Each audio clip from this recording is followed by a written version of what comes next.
How's it going, everyone? It is ZLR. Today we're going to be doing our Week 10 recap for the NFL. And honestly, this week was pretty decent. There was actually a decent amount of close games, and we'll be getting right into that in just a second. But as always, I did do the Patriots game by itself. It'll be right here or right here, depending on where YouTube puts it. And that was a really fun game. But anyway, let's get right into this. And we're going to start off with probably the most stinky Thursday night football game so far this season, the Raiders and Broncos. With the Broncos winning this 10-7. Um just not a good game for both teams. Obviously the Broncos were the better team here, but man, they both teams just could not get going. It was pretty much just a defensive uh showing, and yeah, I'm not too sure really what really happened between these two teams. Um I will say though, at least the Broncos got themselves to 8-2, because I kind of felt like they would win against the Raiders here, but I just did not think it was going to be this close. But also, I just didn't think this game was going to be stinky at all. Uh, but obviously, with all the trade deadline stuff, we did see Jacoby Myers go to the Jaguars, and we also did see special teams coordinator for them get fired this week, Tim McMahon. So they're they're just going through some stuff right now. And for the Broncos, obviously they just haven't looked the best this season so far, at least in the first couple quarters. But then they get into it. And for this game, it was pretty much the same thing, but with them also having a short week, it was just a lot harder. The Falcons and the Colts was next. And honestly, this game, oh boy, this was close the whole time, as the Colts won 31-25 in overtime. I'll just say this right now, the Colts definitely do have to protect Daniel Jones a little more. I know he was bleeding out the mouth a little bit uh, at one point during the game. Also, the Falcons, I know with how they lost last week to the Patriots, then this week to the Colts, Falcons fans might be worrying just a little bit right now. Obviously, the Falcons, they have been looking good this season, but they also have been inconsistent. And the Colts, they have been consistent this season. That's why they're 8-2 right now. The only two losses that they've had were pretty much by only one score. And I really can't pick the Colts to lose against teams when they just find ways to win. And they still found a way to win yesterday, or 2 days ago when you're seeing this, by getting it into overtime and then being able to score in overtime to get the win. And I'm scared to see the Colts in the playoffs, because you know that they're most definitely going to be there this season. But we're just going to have to see what happens with the Falcons the next few weeks. Browns versus Jets was next, and for Jets fans, you guys are happy as all hell right now, as you guys won 27-20. This is the second week in a row that you guys have won a game, and I'm not including the bye week that you had, because the Jets, they lost quite a lot of people during the trade deadline. Sauce Gardner, uh and Quinnen Williams. Those were two pretty decent names on the defense, but it seems like they didn't really need them. Um, Obviously, the Browns, they're just the Browns at this point. They're they're like I don't even know, man. This team's so funny. Just a few years ago, they're winning with Baker Mayfield. Just 2 years ago, they were winning with Joe Flacco, and now they look like the Browns of friggin' the 2010s when they were barely winning games.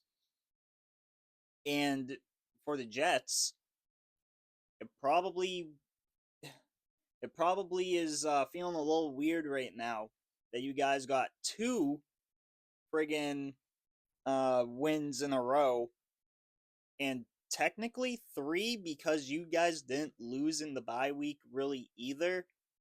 But I kind of want to see how this Jets team does against my New England Patriots on Thursday, because the Patriots, as we know, they won against the Buccaneers. I almost said we, but both of these teams had pretty close games.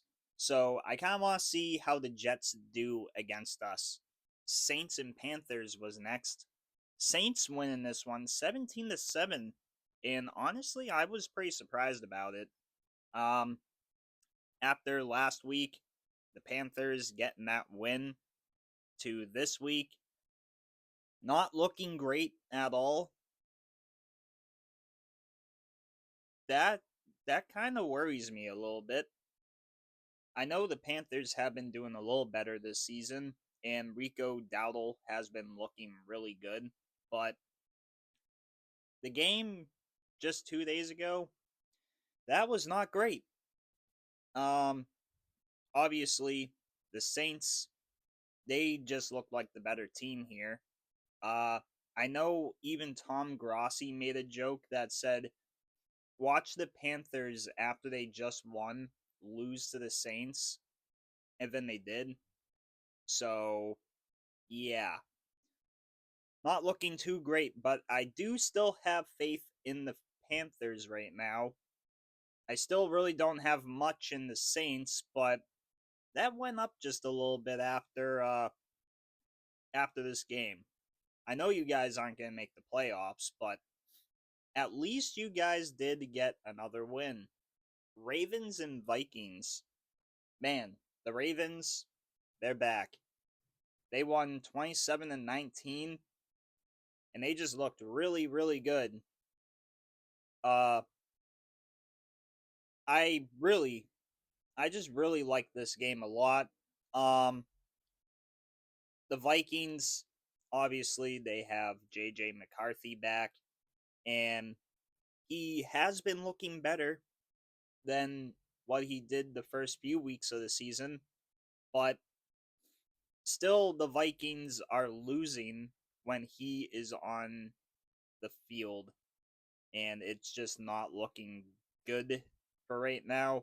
I do know I did say in my predictions video we're still evaluating him, just because it is pretty much really still his like real first year in the NFL. So we'll just have to see how they do in the next few weeks. But the Ravens, they control their own destiny now, and they can actually get into the playoffs.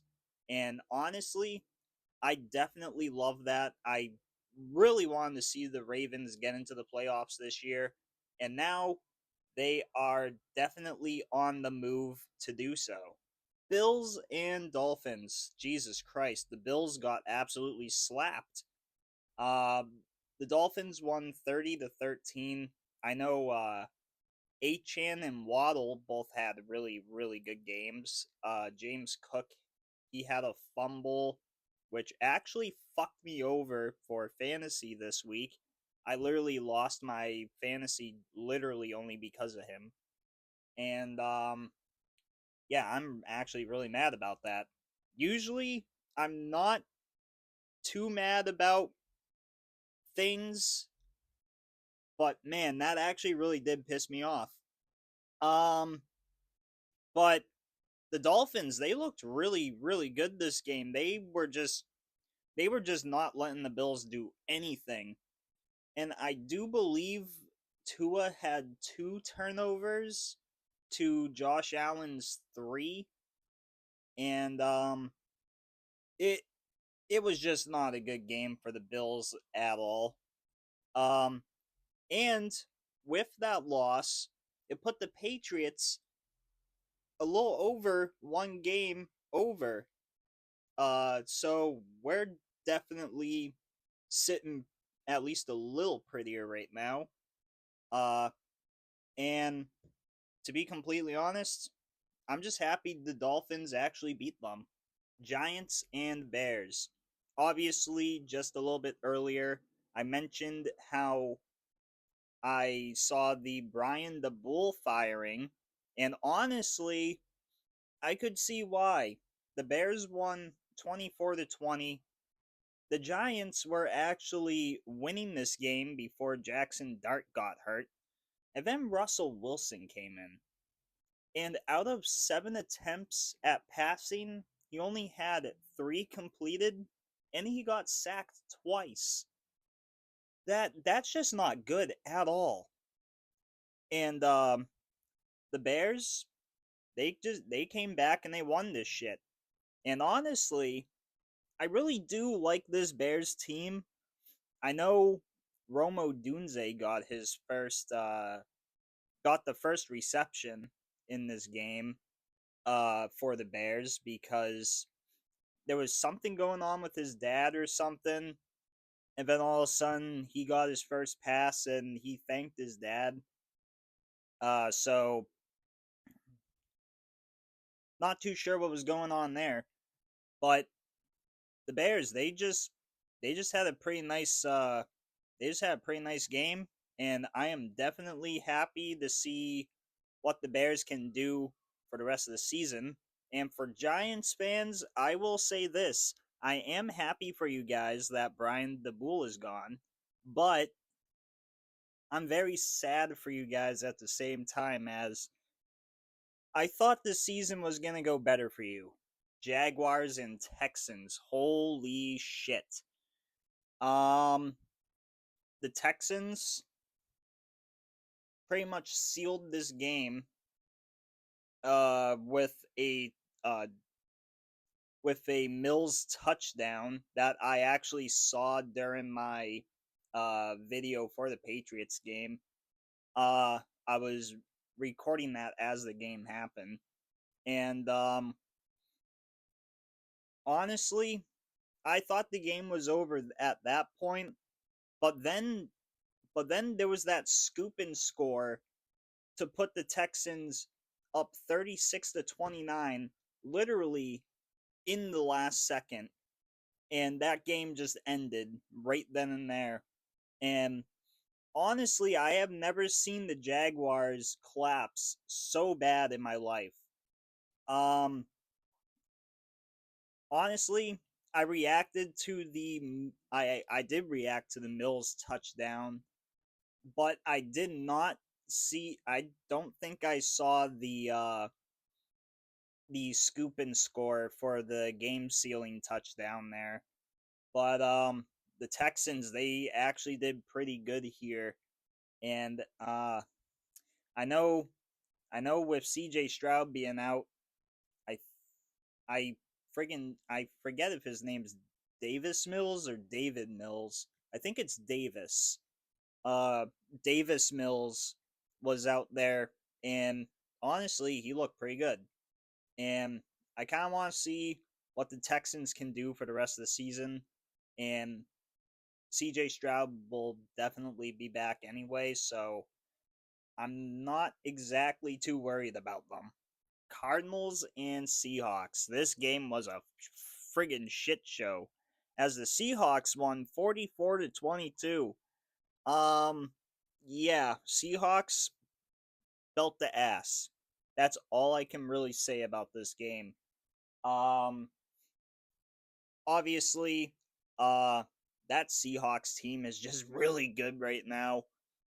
And also, they, I believe, have swept the Cardinals for this season, as I believe they won. Let me just check to make sure. I just want to make sure I'm correct on this before I actually say anything else. Yeah, they have officially swept the Cardinals for this season. And honestly, that definitely has to feel good for Seahawks fans because that is a rival team, and I really want to see their friggin' rivalries jerseys. I don't know if they use them yet or not. I don't think they have, but when they use them, I definitely want to see those being used. Lions and Commanders, same exact score as the last game I just talked about, and honestly, see seeing the Seahawks and the Lions do the exact same thing pretty much, that's just really friggin' funny, man. So, pretty much everything that I said with the Seahawks, I'll say the same thing with the Lions. They just looked really friggin' good. They were holding uh they were holding the other team uh down pretty much the whole entire time, and they just ran away with the game. Um Obviously, the Lions have been looking really, really good this season. They're still second in their division right now, technically, because of the Packers. And the Packers do still have a game tonight, too, or last night when you're seeing this. So, as of right now, I know they're still second in their division, but um, with the Packers' loss, I do still believe the Packers will be first, but it'll be like half a game just because of that tie. And for the Commanders side of things, oh man, I am not feeling all that great about your guys' season at this point. You guys are not the 2024 Commanders, and I know you guys are definitely wishing that you were looking like that right now. Rams and 49ers. The Rams winning this one 42 to 26. This was the only 4 p.m. slate game that had a different score. And I'm just going to say the exact same things for the Lions and Seahawks games. The Rams, they just had a really good game. They did what they needed to do. They got out of there with the win. And not only that, but friggin' they beat them in pretty decent fashion. That that's really all you can ask for at this point. And plus, that Rams team's looking really, really good this season. I definitely expect them to be in the playoffs this season. And for the 49ers, man, this one's been an up and down season for you guys so far. And I'm not too sure how I feel for the rest of the season.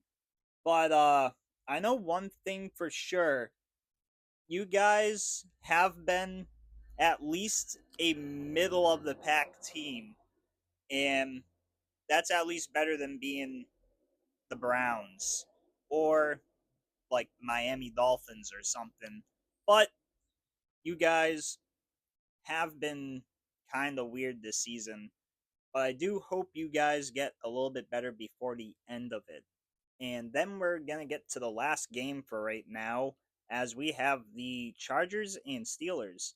The Chargers just running away with this game 25 to 10.